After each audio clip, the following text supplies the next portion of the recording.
Hello everybody, we will be continuing with our subject estimation and costing. So far we have discussed what is estimation, purpose of estimation and what is the data required for preparing an estimate. Today's topic is what are the types of estimate. So basically we have two types of estimate, approximate estimate and the second one is detailed estimate. We will be discussing both the estimates briefly.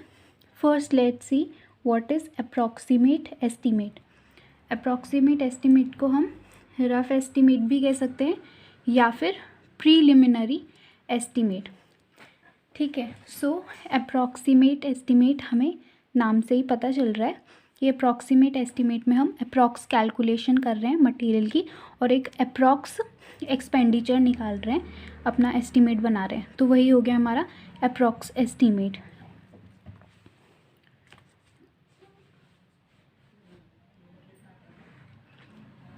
So here you can see approximate estimate. For calculating approximate estimate of a work, no detailed knowledge is required. It can be done on the basis of practical knowledge. तो एक approximate estimate बनाने के लिए हमको practical knowledge ही काफ़ी होगा, उसके लिए हमें ज़्यादा detail knowledge नहीं चाहिए. It is approved to obtain administrative approval of the project. तो अब administrative approval of the project का क्या मतलब है?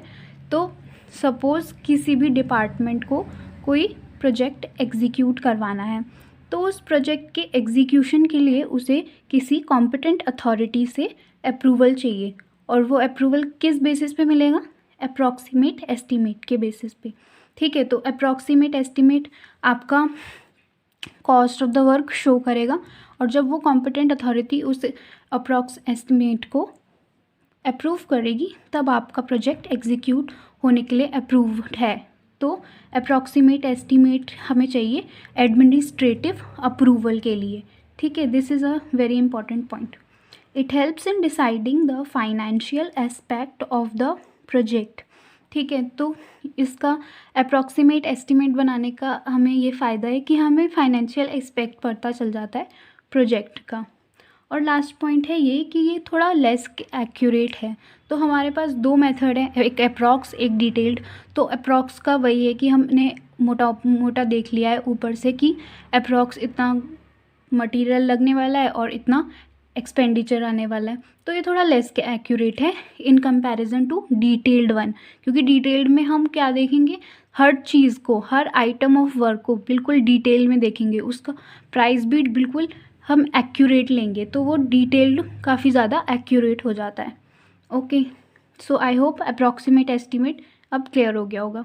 तो अप्रॉक्सीमेट एस्टिमेट बनाने के हमारे पास है 3 मेथड. तो 3 मेथड कौन कौन से हैं? Plinth area method, cubical rate method and third one is unit rate method. So let's discuss all these in brief. First one is plinth area method. Plinth area method. Another method to prepare approximate estimate. So approximate estimate बनाने के लिए हमारे पास ये एक दूसरा method हो गया. इसमें क्या कर रहे हैं हम, जो हमारा एस्टिमेट है वो हम किसके बेसिस पे बना रहे हैं? हम वो estimate plinth area of the building के बेसिस पे बना रहे हैं. It is prepared on the basis of plinth area of the building. तो कैसे बना रहे हैं? It is prepared by finding the plinth area of the building. तो हम बिल्डिंग का क्या निकाल लेंगे? प्लिंथ एरिया निकाल लेंगे and then multiplying it with the plinth area rate. तो प्लिंथ एरिया रेट से हम plinth area of the building को मल्टीप्लाई करेंगे तो हमारा approx cost of the building आ जाएगा. Plinth area into plinth area rate, ठीक है, equals to approx cost of the building. तो यही हो गया हमारा प्लिंथ एरिया मेथड, जिसमें हमने बिल्डिंग का प्लिंथ एरिया निकालना है और प्लिंथ एरिया रेट निकाल के उसके साथ उसे मल्टीप्लाई करना है. तो इससे हमें क्या मिल जाएगा? Approx cost of the building. Suppose plinth area है हमारा 500 मीटर स्क्वायर और प्लिंथ एरिया रेट क्या है? प्लिंथ एरिया रेट है हमारा 100 ₹1800 पर स्क्वायर मीटर। तो ये हो गया हमारा प्लिंथ एरिया रेट। तो approx cost of the building क्या आ जाएगी हमारी, ₹500 plinth area into plinth area rate. तो approx cost of the building हमारी इस तरह से निकल जाएगी। तो ये हो गया plinth area method. Okay, in the similar way we have cubical rate method. So cubical rate method, another method to prepare approximate estimate. तो ये भी एक दूसरा मेथड हो गया हमारा approximate estimate बनाने का। It is prepared on the basis of cubical content of the building. Cubical content of the building मतलब volume, length to breadth into height. तो it is prepared by finding the cubical content of the building and then multiplying it with the cubical rate. तो plinth area में हम plinth area निकालते, plinth area के basis पे किया, और यहाँ पे हम cubical content of the building. Cubical content मतलब length into breadth into height मतलब वॉल्यूम। ठीक है, तो यहाँ पे हमने क्यूबिकल कंटेंट निकाला और क्यूबिकल रेट निकाला। ठीक है, और ये क्या है, ज़्यादा एक्यूरेट है प्लिंथ एरिया मेथड से। तो approx cost of the building क्या निकल जाएगी, cubical rate into cubical content. Example, cubical content हमें दे रखा है 500 मीटर क्यूब। मीटर क्यूब मैंने बताया वॉल्यूम है तो मीटर क्यूब है। Approx cost of the building क्या आ जाएगा, cubical content into cubical content into cubical rate. तो ये आ गया हमारा approx cost of the building. So यही है हमारा प्लिंथ एरिया और एक क्यूबिकल रेट। प्लिंथ एरिया में प्लिंथ एरिया के बेसिस पे निकाल रहे हैं, क्यूबिकल में क्यूबिकल कंटेंट के बेसिस पे। प्लिंथ एरिया में कैसे निकाल रहे हैं, plinth area into plinth area का प्लिंथ एरिया रेट, और क्यूबिकल में cubical content into cubical rate. तो this gives us approximate cost of the building. तो ये हो गया हमारा अप्रॉक्सीमेट के दो method. Clear. Now the third method is unit rate method. In this method, अब नाम से ही पता चल रहा है कि हर जो भी पर्टिकुलर आइटम ऑफ वर्क है उसका हम सबका यूनिट रेट लेके चल रहे हैं। ठीक है, तो क्या है, इन this method estimate is prepared by considering the unit rate of different items of work. ठीक है, हर चीज़ का एक यूनिट रेट लेके चल रहे हैं। तो approximate cost of building equals to number of units into unit rate. अभी आपको थोड़ा अच्छे से इससे समझ जाएगा। ठीक है, अब टाइप ऑफ बिल्डिंग से पता चलेगा कि क्या हो सकती है यूनिट। तो स्कूल है तो वो उसका यूनिट क्या हो सकता है, क्लासरूम या फिर बेंच या फिर स्टूडेंट। हॉस्पिटल है तो नंबर ऑफ बेड्स के हिसाब से। थिएटर या फिर कोई स्टेडियम है तो नंबर ऑफ सीट्स के हिसाब से। तो इस तरह से हम यूनिट रेट मेथड को अप्लाई कर सकते हैं एक अप्रॉक्सीमेट एस्टिमेट बनाने के लिए। So I hope approximate estimate is clear to you. Now the second one is detailed estimate. तो detailed estimate क्या हो गया, अब नाम से ही पता चल रहा है कि कुछ भी अप्रॉक्स नहीं करना है, सब कुछ डिटेल में करना है। सारे आइटम्स ऑफ वर्क का रेट पता होना चाहिए। ठीक है, मटीरियल कॉस्ट पूरा डिटेल में करने वाले हैं। It consist of preparing the estimate in 2 stages. Okay, 2 stage में प्रिपेयर करेंगे। In first stage working of quantities of different items of work is carried out. तो पहले स्टेज में आपने क्या निकालना है, quantities of different items of work. तो फर्स्ट स्टेज में quantities of different items of work निकालनी है। Second stage cost of each item is work out. Cost of each item, ठीक है, सपोज ब्रिक था एक आइटम, ये हो गया आइटम ऑफ वर्क मतलब ब्रिक वर्क। ठीक है, क्वांटिटी आपने बोल दिया कि हमारी 500 ब्रिक लगनी है। ठीक है, कुछ भी काम है, मैं ऐसा एज्यूम करके चल रही हूँ। ठीक है, तो आइटम ऑफ वर्क ब्रिक है, क्वांटिटी आपने लिखनी 500 ब्रिक, और इसका क्या लिख लिया, cost of each item. Cost of each item, तो अभी मैं आपको बता रही हूँ कि एक ब्रिक का सपोज 5 रुपये ले लिया हमने, और फिर इसका क्या हो जाएगा 2500। तो आपने क्या कर लिया, आइटम ऑफ वर्क क्वांटिटी निकाल ली उसकी कि कितनी लगनी है इस काम के लिए ब्रिक, और दूसरा उसका कॉस्ट ऑफ आइटम। ठीक है, तो ऐसे ही कर करके हम सारे आइटम ऑफ वर्क का क्या निकाल लेंगे, क्वांटिटी भी और कॉस्ट भी। पर सबसे पहले क्या निकालेंगे, क्वांटिटी निकालेंगे, और फिर क्या निकालेंगे, कॉस्ट निकालेंगे। ठीक है, तो quantity of each item is reported in form of measurement sheet. ठीक है, तो आपने सबसे पहले क्या करा, क्वांटिटी ऑफ आइटम निकाला, तो उसको आपने किस में लिखा है, मेजरमेंट शीट में। ठीक है, जबकि cost of each item is reported in the form of abstract sheet. ठीक है, कॉस्ट ऑफ आइटम किस शीट में, एब्स्ट्रैक्ट शीट में। तो ये 1 मार्क्स में भी आता है कि कौन से स्टेज को हमने किस शीट में डालना है। तो ये क्वांटिटी ऑफ आइटम को किस शीट में डालेंगे और कॉस्ट ऑफ आइटम को किस शीट में डालेंगे। ठीक है, तो इस तरह से आपने 2 स्टेज अपनी कंप्लीट कर ली। तो एक्चुअल कॉस्ट क्या हो गया, quantity into rate of item. तो this method is more reliable, क्योंकि अप्रॉक्स में तो हमने सिर्फ अप्रॉक्स किया, पर अप्रॉक्स मटेरियल, अप्रॉक्स एक्सपेंडिचर निकाला, पर यहाँ पे क्या करा हमने, सब कुछ सारे आइटम्स ऑफ वर्क को डिटेल में लिया है। ठीक है, उनके रेट ऑफ आइटम को भी एक्यूरेटली मेजर करके लिया है, तो this is more reliable. Okay, last point is detailed estimation is required for technical sanction. तो डिटेल्ड एस्टिमेट की कब हमें ज़रूरत पड़ती है, टेक्निकल सैंक्शन के लिए। So now detailed estimate is also divided into 4 सब categories.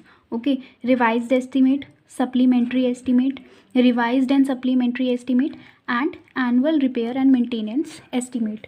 So one by one we will be discussing all the estimates briefly. Let's discuss what is revised estimate. Revise estimate हम कब बनाते हैं, जब हमारा original sanction cost 5% से exceed कर रहा है, या फिर 10% से एक्सीड कर रहा है। कब, administrative sanction cost. Revise estimate, it is prepared when cost of the work exceeds 5% of the original sanctioned cost. ठीक है, या फिर कब, जब हमारा एडमिनिस्ट्रेटिव सैंक्शन कॉस्ट 10% से ज़्यादा एक्सीड कर रहा है। मतलब कॉस्ट ऑफ, मतलब हमने ओरिजिनल सैंक्शन कॉस्ट जो निकाला अपना, वो ज़्यादा आ रहा है, अब कॉस्ट ऑफ कंस्ट्रक्शन अब ज़्यादा आ रहा है, उससे ज़्यादा आ रहा है, तो हमने तब क्या बनाना है, एक रिवाइज्ड एस्टिमेट बनाना है। वैसे ही रिवाइज्ड एस्टिमेट कब बना सकते हैं, जब हमारा एडमिनिस्ट्रेटिव सैंक्शन कॉस्ट 10% से इंक्रीज़ कर रहा है।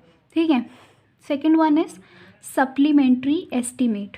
It is a fresh detailed estimate in addition to the original sanctioned estimate, prepared for the additional work to be executed.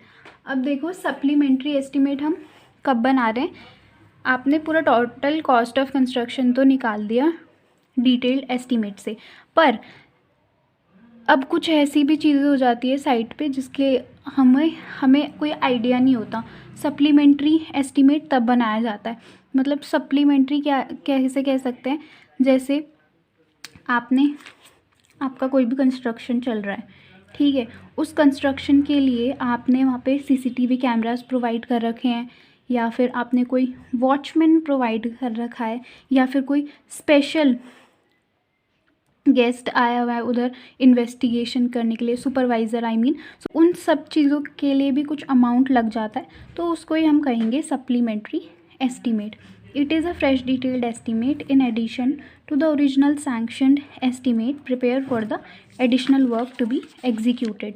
ठीक है, now the abstract of cost shows the amount of original sanctioned estimate and the supplementary amount for which the approval is required. तो मैंने क्या बताया, abstract sheet में आप अपना cost amount of cost show करता है हमारा. ठीक है, मेजरमेंट शीट तो हमारा क्वांटिटी शो करता है आइटम्स ऑफ वर्क का, और एब्स्ट्रैक्ट शीट क्या शो करता है हमारा, cost of work, cost of each item of work. Okay, तो उस एब्स्ट्रैक्ट शीट में पहले का जो हमारा ओरिजिनल सैंक्शनड एस्टिमेट का जो अमाउंट है, एक वो चलेगा और दूसरा वो वाला अमाउंट हम उसमें ऐड करेंगे जिसके लिए हमें अप्रूवल चाहिए। तो ये हो गया हमारा supplementary estimate. Third one is revised and supplementary estimate.